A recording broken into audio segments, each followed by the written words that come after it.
Yang pertama, status sosial dan latar belakang budaya yang berbeda dari setiap anggota masyarakat memunculkan adanya idiolek, dialek, dan ragam bahasa.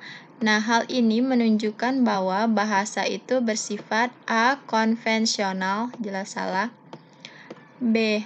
unik, C. dinamis, D. bervariasi, E. produktif. Nah, di sini kita bisa lihat bahwa bahasa itu bersifat variasi, artinya berbagai macam atau beragam. Kenapa? Setiap anggota masyarakat biasanya itu mempunyai suatu bahasa sendiri yang terdiri dari berbagai macam status sosial dan budaya yang tidak sama. Ada 3 istilah dalam variasi bahasa, yaitu yang pertama ada idiolek. Idiolek itu adalah ragam bahasa yang bersifat perorangan, sedangkan dialek itu adalah variasi bahasa sekelompok anggota masyarakat pada suatu tempat. Yang ketiga adalah ragam, variasi bahasa yang digunakan dalam situasi tertentu atau baku, ada juga yang tidak baku. Nah, munculnya variasi bahasa tersebut menunjukkan bahwa bahasa itu bersifat variasi. Nomor 2, seorang penyair memilih kata-kata tertentu sesuai dengan maksud dan perasaan yang ingin disampaikan ketika menulis puisi. Fungsi bahasa yang digunakan oleh penyair adalah A. fungsi ekspresi, B. fungsi adaptasi, C. fungsi informasi, D. fungsi integrasi, E. fungsi kontrol sosial. Nah, di sini jawaban yang tepat adalah A. fungsi ekspresi. Sebagai alat komunikasi, bahasa itu mempunyai berbagai macam fungsi. Di antaranya yang pertama, fungsi informasi. Nah, kalau fungsi informasi itu gunanya untuk menyampaikan informasi timbal balik antara anggota keluarga maupun anggota masyarakat. Nah, fungsi ekspresi diri. Di sini contohnya yang digunakan oleh para penyair. Nah, para penyair di sini menyalurkan perasaannya lewat bahasa, sikap, gagasan, atau emosi. Sedangkan yang ketiga adalah fungsi adaptasi atau integrasi.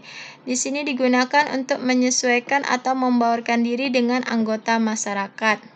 Nah, yang keempat adalah fungsi bahasa untuk kontrol sosial.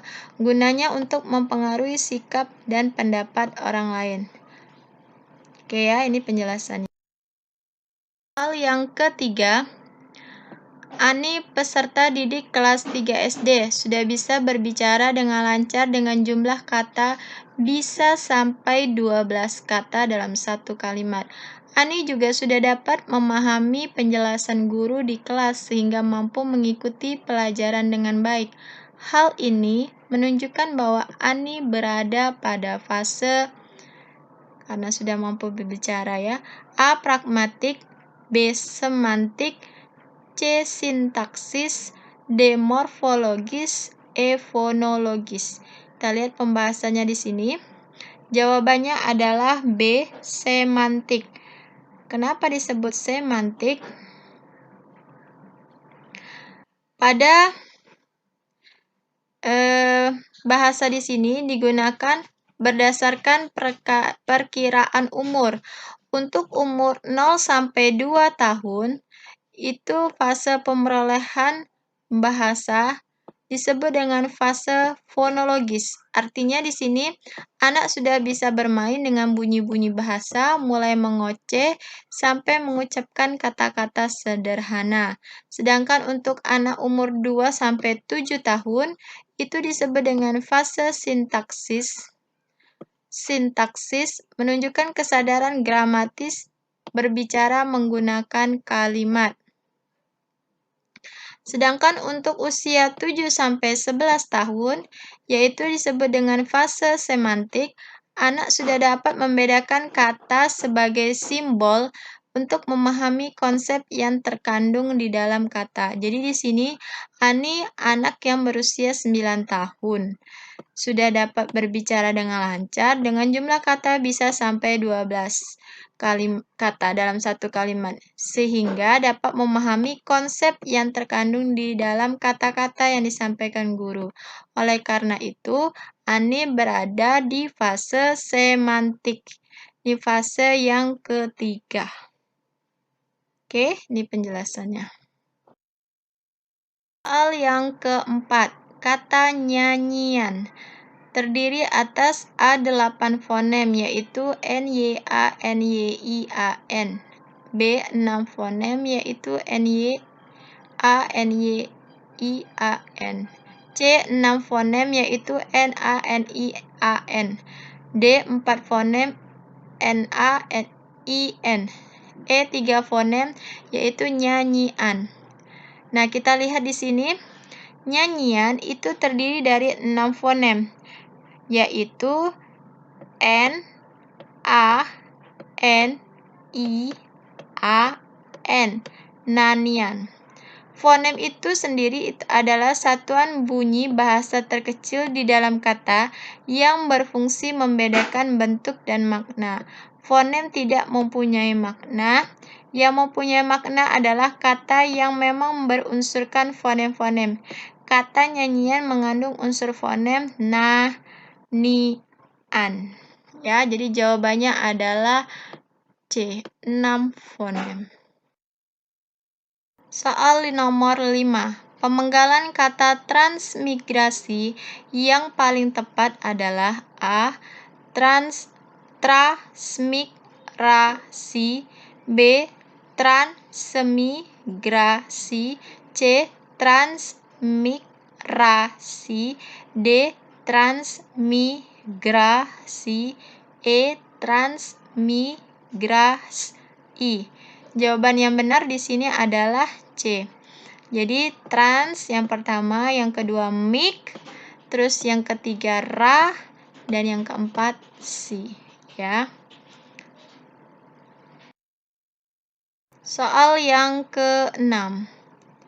Seekor anak gajah terperangkap dalam lubang yang sangat besar. Kata yang mengandung morfem terikat pada kalimat di atas adalah A. Seekor dan gajah, B. Anak dan terperangkap, C. Terperangkap dan lubang, D. Seekor dan terperangkap, E. Lubang dan besar. Di sini morfem yang terikat adalah seekor dan terperangkap. Kenapa? Di sini yang terperangkap itu adalah seekor atau satu ekor anak gajah yang terperangkap. Nggak bisa dilepas ya. Morfem itu adalah suatu bahasa terkecil yang punya makna relatif stabil dan tidak dapat dibagi lagi menjadi bagian bermakna yang lebih kecil.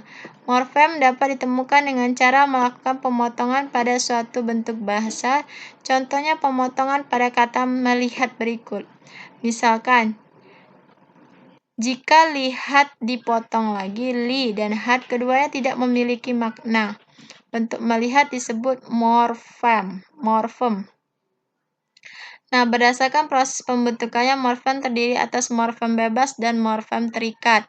Morfem bebas sendiri adalah morfem yang secara potensial dapat berdiri sendiri dalam suatu kalimat seperti rawat, lihat, dan lain-lain. Contohnya merawat.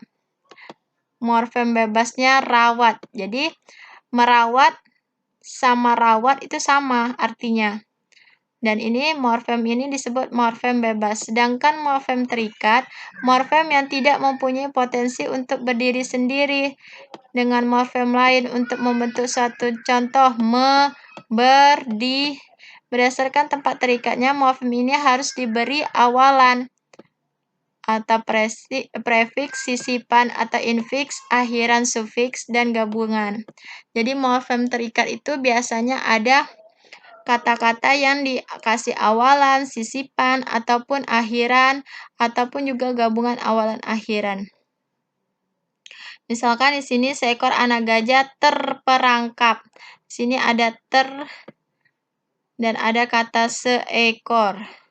Dapat diidentifikasikan dari kata yang mengandung imbuhan seekor dan terperangkap. ketujuh, proses pembentukan kata pertanggungjawaban berasal dari A. Tanggung jawab ditambah peran, B. Pertanggung tambah jawaban, C. Pertanggung tambah jawab tambah-an, D. Per tambah tanggung jawab tambah jawaban, E. Per tambah tanggung tambah jawab tambah-an.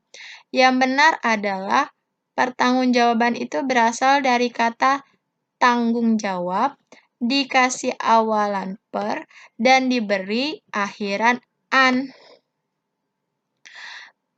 Tanggung jawab pertanggungjawaban itu dari kata majemuk tanggung jawab sebagai bentuk dasar, ya. Jadi diberi konfiks. Konfiks itu adalah gabungan awalan dan akhiran per. Soal ke-8. Kata-kata berikut yang bukan kata sifat. A. Cemerlang, B. Pahit, C. Terlantar, D. Rata, E. Sakit. Nah, apa itu kata sifat? Kata sifat sering juga disebut dengan adjektif atau kata yang menyatakan sifat atau hal keadaan pada suatu benda.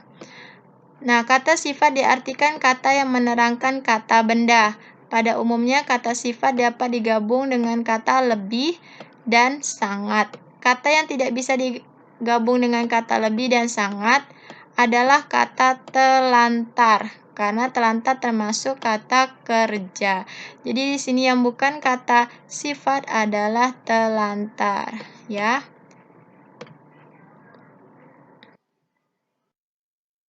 Soal nomor 9. Kelompok kata di bawah ini yang merupakan frasa adalah A. Ayah pergi, B. Bapakku guru, C. Sepatu baru, D. Aldo mahasiswa, E. Adik menangis. Nah, jawabannya adalah sepatu baru. Satuan sintaksis yang lebih besar itu disebut dengan frasa. Frasa sendiri adalah satuan gramatikal yang terdiri atas dua kata. Jadi minimal frasa itu terdiri dari dua kata atau lebih yang tidak berciri klausa atau tidak memiliki ciri predikat dan pada umumnya menjadi pembentuk klausa. Jadi di sini sudah menerangkan sepatu baru, berarti sepatunya baru. Seperti halnya dengan kata frasa memiliki potensi untuk berdiri sendiri menjadi kalimat. Jadi nggak ada